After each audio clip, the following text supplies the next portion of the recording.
The other side of the constitutional carry debate this week. It's Mitchell Talks the News 9 Sessions with Aaron Brilbeck. This guy has covered this issue at the Capitol like nobody else. And we really we'll show you fair and balanced, right? Fair and balanced. You want to introduce our guests and tell our viewers what we're seeing today? I can. We've got to have you guys introduce yourselves because you're better at it than I am. I'm Devin Hughes, president of GVpedia.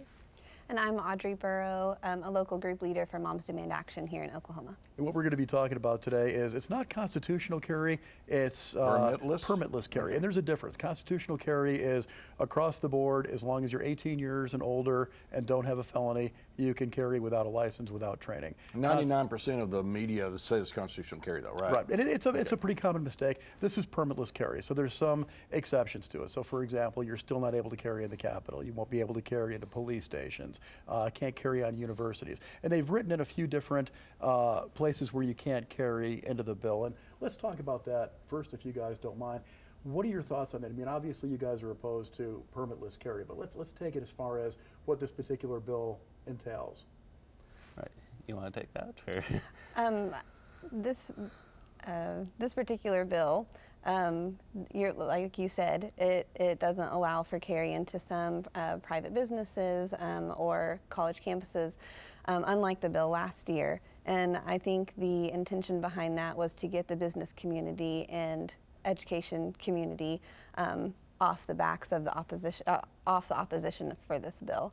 So they've appeased a segment of the community that was against it last year. It's kind of a misnomer too, because if I put up a sign in my store window that says no guns allowed, that doesn't really carry in weight of law. What that means is that if somebody comes in with a gun, I can ask them to leave. If they don't leave, I can call the police and have them removed. They can face a trespassing charge. But it doesn't carry any weight of law. I don't get arrested for carrying a gun into a store that has a sign up that says no guns allowed. Correct. Yeah, it's basically a misdemeanor, which means that if you go ahead and carry into that and are dumb enough basically to just not leave when the owner asks you, it's misdemeanor. You're still allowed to keep your guns and then continue doing that again. But it's not a gun charge, it's a trespassing charge. Right. Yeah. But I think you're right. I mean, that was written into there because there were some concerns from the business community as far as people being forced to allow folks in with guns if they don't want them in with guns. Right, and my guess is in the coming legislative seasons, they'll be returning to that and removing the exceptions as they can. And because we've seen a steady progression from, well, first it was concealed carry, then kind of loosening the amount of training required, and then now we're going to go for permitless carry, and then we're going to have guns everywhere. And so it's just a steady, basically degrading of Oklahoma's gun safety laws. So you think this will eventually go to constitutional? I think they'll definitely try.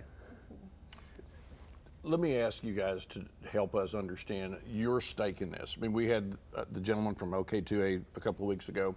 How did you come, Devin, let's start with you. How did you come to do, or how to be in this position to be talking about this issue? Right, so I started after the Sandy Hook tragedy and started doing research on the various gun laws and gun policies in the U.S. And also, I mean, I hadn't studied the issue too much before, realized that Oklahoma, we're currently the 11th, I believe, in the country in terms of the highest gun death rate. And that's actually a slight decrease from the 2016 when we were, I think, fifth. Yeah, we had gotten all the way up to fifth. And so our gun laws are significantly weaker than the rest of the country, and this is simply an extension of that. And when you actually look at the stats on permitless carry, you find that the states that have enacted permitless carries have seen their gun deaths increase significantly more than the rest of the country. And so for me, it's all about trying to save lives. Audrey, your stake in this discussion. I joined Moms Demand Action almost a year ago to the day. I participated in their advocacy day last year, and I joined because after the Parkland tragedy, I realized that my daughter, who I just enrolled in pre-K, was going to grow up doing active shooter drills, and in fact she's already done a few in her pre-K class, and I find that unacceptable. And I was drawn to Moms Demand Action because they are grassroots in nature and are goals and policies are nonpartisan, and they make sense. You know, we want to keep guns out of the hands of people with dangerous histories. We support reasonable limitations on where guns can be carried, and like Devin said, we want to save as many lives as possible. You know, over 100 people die of gun violence every day, and that's unacceptable. How would permitless carry, though, reduce those numbers? So in other words, you know, the person that is going to go and shoot up a school isn't going to say, oh, it's a gun-free zone, I better not go and do it. Right. So, I mean, the idea that mass shooters target gun-free zones is a myth. Largely, they have an emotional connection with the place. And you find that when looking at active shooter incidents, more cases have been stopped by civilians without guns than civilians with guns. So the whole idea that it requires a gun to stop somebody is not the case, and oftentimes you can have situations where there's crossfire, particularly if you have somebody who hasn't had the necessary training. You're putting them into an active shooter situation, bullets are flying, it's entirely unclear like who the shooter might be, and particularly let's say you have two people concealed carrying and they haven't had much training. How are you supposed to tell who the bad guy in that situation is? And the answer is you really aren't. So it has as much risk of causing confusion and adding to more tragedy than actually stopping a tragedy. And that's even excluding the cases where you have accidental shootings or the permitless carrier trying to stop a crime that actually wasn't a crime and just involving themselves in certain situations. It can also increase gun theft because they'll often leave their firearms in cars or just leave them around the house not stored properly. And those guns then end up on the street and contribute to crime as well. Wouldn't that be the same case, though, with folks who have permits? Because right now, I mean, I think we can all agree that the training that folks get to get their carry license is minimal at best. Right. Yeah. Yeah, my question would be, why don't we make the training better? You know, what the permit does today is it creates an enforcement mechanism. A police officer, if you're carrying, can ask to see your permit. And you show it to them. If you don't, that's, you know, an issue. But if they show you your permit, they know you've gone through a background check and you've had safety training. And now police can't do anything until they either have reasonable suspicion that you're about to commit a crime or you've already committed that crime, and it's too late. Well, to be fair, they can't ask for the permit just at random. There has to be reasonable suspicion there too, right? Right, but you do have to know, like, there's cause to believe that, like, hey, this person's gone through a background check and some training, because with permitless carry, it's like, well, there's no guarantee they've had any training whatsoever. So as a police officer, that makes the situation less safe because you have the possibility of this person's untrained and has a firearm. Like, they might make a wrong move just purely by accident. And also there has to be a background check currently, whereas if after permitless carry you do a private sale where no background check is required, then you can carry that firearm. And so that also leads to an extra situation where, well, this person could be dangerous or a criminal, and there's no easy way for the police officer to check in terms of whether they have a permit or not, because, like, if they don't have a permit right now, it's like, okay, that's a major red flag and they're carrying a firearm. They should be on their guard, whereas without the permit, it's far more problematic. I'll play devil's advocate, though. I mean, it's a 5 or 10 year permit currently. Within that 5 or 10 years, I can commit a felony. If I'm 21 years old, I'm especially with that age group that I can commit a felony, but I've still got the permit that I can show to the officer. So it doesn't really, it's not like there's a regular updating of the background check. Well, what It's should once every happen 10 is the years. permit should be revoked. Now, we know far too often it's not. Right. But again, that's a case for strengthening the laws, not saying, okay, well, this law is not sufficient, we should completely remove it. I mean, it's kind of like somebody saying that our driving, the testing process for getting a car permit or being able to drive, that's not sufficient, therefore we should have no sort of training or classes required. And would you feel more or less safe knowing that there's the potential for many of the drivers out there to have had absolutely no experience behind the wheel? And that's a valid argument. I'm monopolizing. I'm sorry. Go ahead, I'll just. It's a valid somebody argument. bring But you some coffee or I've, something. I've taken the course, and frankly, the class sucks. There's not much to it, and it's the type of training where it's almost non-existent anyhow. So it's akin to, the argument is you wouldn't let somebody without training drive a car. Well, the comparison that I would give is the training that I would give you to drive a car is don't run people over. Here's your license. And that's basically what we're getting right now with the carry permit. So is the training really that crucial? The training that's currently involved in the carry permit that crucial that it makes people that much safer? So I would definitely say it makes people less safe not having that sort of training, and it also at least gets somebody into the mindset to where like, hey, I should probably have more training, whereas basically the message we're sending now is irresponsible gun ownership, that's just fine. Like, here's your gun, have fun with it, basically, rather than trying to instill a culture of responsibility. I agree, the current class sucks. There should be definitely more training that's required. But again, the solution is to make sure there's more training, not just remove the requirement whatsoever, basically. Jason Dunnington is over there, and we've watched. He's really been very vocal against this permitless carry. Okay, and this conversation goes on, decade after decade, year after year. We hear people say we should be investing more in mental health, and we should be.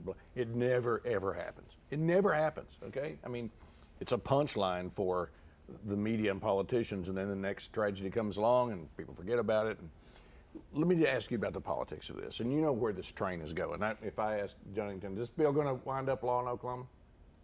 He knows it's going to. Okay, He's shrugging his shoulders. He's shrugging his shoulders. That great job on hedging your bets, but it's going to happen. All right.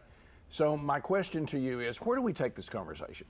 Besides the conversations come up, and the press does the headlines. And then the issue goes away, and you're doing your work, and people are really dug in on both sides of this, right? I mean, this is a polarizing issue. So step outside of your organizations as a person and say, what do we need to go from your standpoint? You're concerned as a mother. You're understanding this happening in all of the states. Where do we need to go that we've not, as media and the public, have not been? I don't know if this is a direct answer to your question, but for my part, it'll be really important for us to encourage and share our gun safety education program and safe gun storage, so that the more people are carrying their guns around, as long as they're safely storing them at home, that's going to be even more important to educate gun owners on. And then also I'd like to turn the conversation to things like red flag laws that would allow for people to petition a judge if they had a concern that a gun owner was going to harm themselves or someone else, and the judge could remove the guns from them for a period of time, have a court session, and they could argue to have them back, or they might not get them back. And as more people are carrying and owning guns, I think that's going to be a really important conversation to have. Is there a lot of pushback against those red flag laws, do you think? Yes, there is pushback. They make a lot of sense to me. I think these make a lot of sense to some, but again, the whole due process. But in other states, it has worked. It has prevented suicides and violence. And so I think the due process is there. We just have to educate our lawmakers and the public about them. The fact is, with mental illness, and we've known this from case after case, with mental illness, sometimes people will have a break. Today they're fine, tomorrow they're not. And Right. Oftentimes it's family members or friends or neighbors who see that break before law enforcement does. Right, and one of Exactly. the things, particularly with suicide, is we find that gun ownership is a higher risk factor than mental illness, in fact, simply because of the lethality. And so I definitely think there needs to be far more involved with educating people. And also, and when you look at the stats, like I think Survey USA did a poll that found 81% of Oklahomans oppose permitless carry. But then when you look at the vote in the House and the Senate, it looks like it should be the opposite. And so there is a very big disconnect between what the public thinks on these issues and what our legislators think the public thinks on those issues. And I've had many conversations with staunch NRA supporters, and I'll be like, all right, do you support like red flag laws, some form of universal background check, safe storage laws? And they're all like, yes, yes, yes. And it's like, all right, well, then you agree with me more than the NRA. And they're like, huh. And so there really is a disconnect between like the corporate gun lobby in Washington and what people actually think is reasonable in terms of gun safety. And then also elevating the voices of those opposed to these measures. You know, for the longest time, it's been a very vocal minority that supports things like permitless carry. So it's our job to help elevate voices of the opposition. So why do you think, given that, why do you think it's passing now? Why do you think it's going through? Lawmakers are scared of getting an F grade from the NRA. And it's just seen as like, well, if you oppose permitless carry, then you're anti-gun. It's like, no, I'm pro-gun safety and making sure there's reasonable restrictions and training and safety standards, and this is basically a race to the bottom, and it will cost Oklahoman lives, unfortunately. Devin, how do people find out about your organization? So our website is gvpedia.org. We do have a Facebook page called GVpedia as well, and so we have a social media presence there. And Audrey, your group, how do people find out more about what you folks represent and want to do? Sure, they can look us up online, momsdemandaction.org. They can also text READY to 64433 to see when the next local, anywhere they are, they can text that number to see where the next local event is. And then on February 26th, we are having a big group at the Capitol for our 2019 Advocacy Day, starting at 9 a.m. And anyone that is concerned with these issues and wants to promote more gun violence prevention measures can join us. Well, thanks very much for being here. We really appreciate you. And now we've done both sides. And that's important. And by the way, if this is y'all's first time on TV, y'all did really good. Yeah, I was impressed. Thank you. Really, really good. All right, thanks to you both. Thank you, Mr. Breelbeck. Oh, hi there. See these again at news9.com/YourVoteCounts. Follow me on Twitter at Nixon Talks. See you next week.